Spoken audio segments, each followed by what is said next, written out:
పల్లారాజేశ్వరరెడ్డి గారు అధ్యక్ష పల్లారాజేశ్వరరెడ్డి గారు చెప్పండి. అధ్యక్ష ప్రశాంత్ రెడ్డి గారు. సార్ ఇప్పుడు పల్లారాజేశ్వరరెడ్డి గారు మాట్లాడుతూ గవర్నర్ గారి ప్రసంగం మీద మాట్లాడుతూ రుణమాఫీ మీద మాట్లాడారు సార్. గవర్నర్ గారి ప్రసంగం రిప్లై ఏమో సీఎం గారు చేసేది ఉండే సార్. మరి పాపం డిప్యూటీ సీఎం గారు లేచి మరి ఎందుకు మరి తను క్రెడిట్ కొట్టాలనుకుంటున్నాడా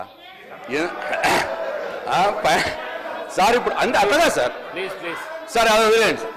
సరిగా వాళ్ళిద్దరి మధ్య పంచాయతీ నాకెందుకు సార్, కానీ అది వదిలేయండి సరిగా సార్. సార్ ఇప్పుడు వారు రుణమాఫీ మీద మా బాల్కొండ నియోజకవర్గం విషయం చెప్పారు సార్. సార్ రుణమాఫీలో బాల్కొండ నియోజకవర్గంలో 51,000 మంది రైతులు ఉంటే ఇప్పటికైంది సార్ 20,000 మందికి అయింది సార్. ఇంకా 31,000 మందికి కావాలి సార్. వాళ్ళని చెక్ చేసుకోమనండి సార్, మళ్ళీ రిప్లైలో చెప్పానండి సార్. వాళ్ళు చెక్ చేసుకొని మళ్ళీ రిప్లైలో చెప్పానండి. ఒకటి నంబర్ 1. నంబర్ 2, మేము టీఆర్ఎస్ ప్రభుత్వంలో ఉన్నప్పుడు రెండు విడతలుగా మేము రుణమాఫీ చేసిన అమౌంట్ కంటే మొన్న వాళ్ళు చేసిన రుణమాఫీ అమౌంట్ తక్కువ ఉన్నది అని చెప్పి నేను ఇక్కడ మాట్లాడుతూ ఉన్నాను. దాన్ని కూడా వివరాల ప్రకారం తీసుకొని నాకు చెప్పానండి సార్. వాళ్ళ రిప్లైలో చెప్పానండి సార్. 2 విడతలుగా పోయిన ప్రభుత్వంలో 2 విడతలుగా రుణమాఫీ చేస్తే వారు 1 విడతగా అమౌంట్ చెప్పి మొత్తం కావలసుకొని ఏదో చెప్పుకుంటే సభను తప్పుదో పట్టించే ప్రయత్నం చేసిందని నేను మీకు మనవి చేస్తా ఉన్నా సార్. అట్లనే ఇక వేరే స్కీముల గురించి ఏవో చెప్పురి సార్. సార్ వాళ్ళు ఇచ్చినే చెప్తున్నారు. అసలు ఎంతమంది అప్లై చేసిర్రు, మీరు ఎంతమందికి ఇచ్చిర్రు అది కూడా చెప్పాలి సార్. సార్ మేము ఇచ్చింది 2018 మీరు ఎంత ఇచ్చిర్రు అటు ఇట్లా అంటున్నారు సార్. మేము ఇచ్చినాము, మా చేతనైనంత ఇచ్చినాము, మాకు తోచినంత ఇచ్చినాము. దాంట్లో సంతృప్తి పడ్డోళ్ళు పడ్డరు, బాధపడ్డోళ్ళు బాధపడి ఉండొచ్చు. ఎలక్షన్లు అయిపోయినాయి సార్. మీరు ఎలక్షన్లప్పుడు ఏం చెప్పిండ్రు, ఇప్పుడు ఏం చేసిండ్రు అన్నదే పాయింట్ సార్. రోజు సార్ పొద్దున్నది 15 నెలలు అయింది సార్. సార్ 15 నెలలు అయింది, ఇంకా మా మీద ఏడిపోయిందుకు సార్? మీరేం చెప్పిర్రో చేసి చూపెట్టండి సార్. మీరేం చేసిండ్రు, మీరేం చెప్పిర్రో ఎలక్షన్లప్పుడు అది చేసి చూపెట్టండి. అది పాయింట్ సార్. మా మీద ఏడుపు పాయింట్ కాదు సార్. ఇంక వద్దుగా చాలు. 15 నెలలు అయింది ఏడబట్టి ఇంకెన్నో ఏడుస్తా సార్ మా మీద. కాబట్టి నేను మళ్ళొకసారి ఫైనాన్స్ మినిస్టర్ గారికి మనం చేస్తా ఉన్నా. నా బాల్కొండ నియోజకవర్గంలో 51,000 సుమారుగా ఉంటే 20,000 మందికే అయింది రుణమాఫీ, 30,000 మందికి కాలేదు.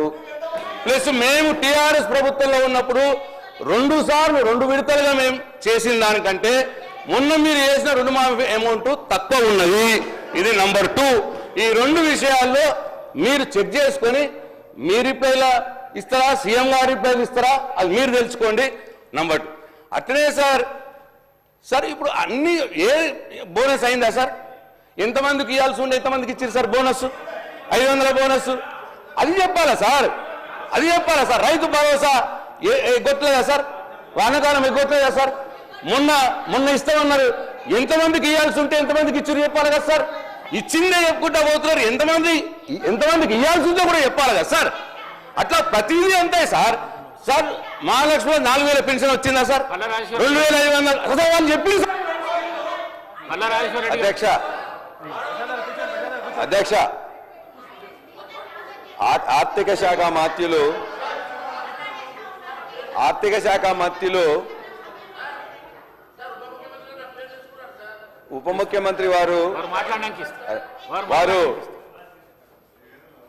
నేను విద్యాశాఖ మీద మాట్లాడే ముందు కొన్ని అంశాల ముందు వారు మాట్లాడుతూ చెప్పారు.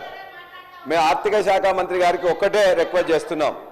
వారు చేసిన ఈ మండలంలో లేకపోతే ఈ యొక్క నియోజకవర్గంలో 20,000 చేసినాం, 25,000 చేసినాం అని చెప్పేసి అన్నారు కదా.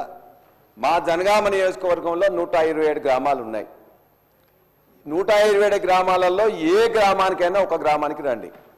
ఆ గ్రామంలో 100% చేసినని చెప్పేసి అంటే నేను అప్పుడే ముక్కు నేల మీద రాస్తా, నేను రిజైన్ కూడా చేస్తా అని చెప్పి మీకు ఛాలెంజ్ చేస్తా ఉన్నా. ఏ ఒక్క గ్రామం 107 గ్రామాల్లో రుణమాఫీ అయిపోయిందని చెప్పేసి అందుకే ఉట్టిగా వాదనల కోసం నెంబర్ల కోసం అది కాదు అధ్యక్ష. మీరు ప్రామిస్ చేసిన దానిలో కొంత 50% వరకు వచ్చింది, మిగతా వాళ్ళకి ఇవ్వండి, వాళ్ళు మొత్తం అడుగుతుందని చెప్పేసి మేము చెప్తున్నాం. అందుకే నా జనగామనే కాదు, మీ యొక్క మధుర నియోజకవర్గం అయినా పర్వాలేదు, ఎక్కడికి వచ్చినా కూడా మేము కూడా వస్తాం. మేము తప్పు మాట్లాడినట్లయితే మా యొక్క ఆ రైతుల ముందే నేను ముక్కుని ఎగరేస్తా అధ్యక్ష. అది నేను వదిలిపెడుతున్నా అధ్యక్ష దాన్ని. ఎందుకంటే మేము ఇది మాట్లాడగానే వారు, ఎందుకంటే సెంట్రల్ యూనివర్సిటీలో చదువుకున్నారు, మేము ఉస్మాన్ యూనివర్సిటీలో చదువుకున్నాం, వారికి కొద్దిగా ఎక్కువగా ఈ యొక్క గోబెల్స్ గురించి వాటి గురించి బాగా తెలుసు అధ్యక్ష. విద్యాశాఖలో ఇవాళ విద్యాశాఖకు మంత్రి గారుగా ముఖ్యమంత్రి గారు ఉన్నారు. ముఖ్యమంత్రి గారి పనితీరు ఎట్లా ఉంటుంది, ముఖ్యమంత్రి గారికి ఎంత టైం ఉంటుంది ఏం లేదని చెప్పి నేను సీఎంఓ ఆఫీస్లో పనిచేసిన కాబట్టి నాకు తెలుసు. కాబట్టి ముఖ్యమంత్రి గారు దానికి టైం ఇవ్వలేకపోతున్నారు. ఇప్పటిదాకా సెక్రటరీ కూడా 4 సార్లు సెక్రటరీలో మార్చిండ్రు. మాట్లాడుతున్నా అధ్యక్ష, నేను ఏం మాట్లాడతలేను. ఇవాళ ఆ విద్యాశాఖలో ఏదైతే ఈ 15 నెలల్లో జరిగిందో భారతదేశంలో ఏనాడు కూడా ఏ సంవత్సరంలో కూడా జరగనంతగా ఈ సంవత్సరంలో విద్యాశాఖలో స్కూల్ ఎడ్యుకేషన్ లో 2 లక్షల మంది డ్రాప్ అవుట్ అయినరు. ఇది నేను రాసింది కాదు అధ్యక్ష, అనేక పేపర్లు వారు కూడా 1-2 సమయం మాట్లాడిండ్రు.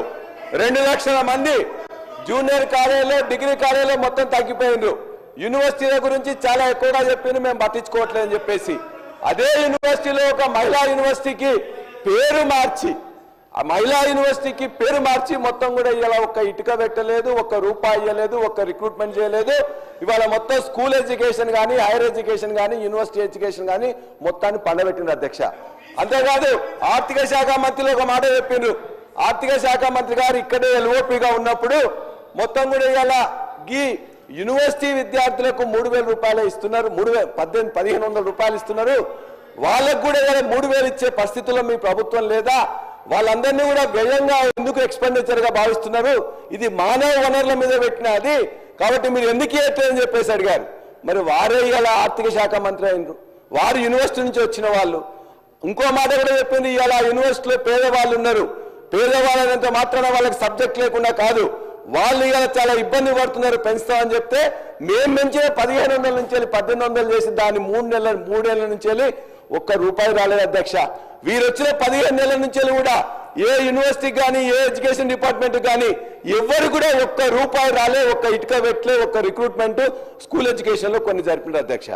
అంతే తప్ప కానీ ఎక్కడ చేయలేదు. దయచేసి విద్యాశాఖ మంత్రులుగా ఉన్న ముఖ్యమంత్రిగా నేను విజ్ఞప్తి చేస్తున్నాం, ఇది అందరూ కూడా ఆలోచించి. సార్, నేను పల్లా రాజేశ్వరరెడ్డి గారు ఎడ్యుకేషనల్ ఇన్స్టిట్యూషన్స్ నడుపుతారు, చదువుకున్నవారు, వాస్తవాలు కొంచెం దగ్గరగా మాట్లాడతారని ఆశించాను అధ్యక్ష. వారు మాట్లాడాలని కూడా కోరుకుంటున్నాను, ఎందుకంటే వారు కొంత లెఫ్ట్ ఆర్గనైజేషన్స్లో కూడా గతంలో పనిచేశారు.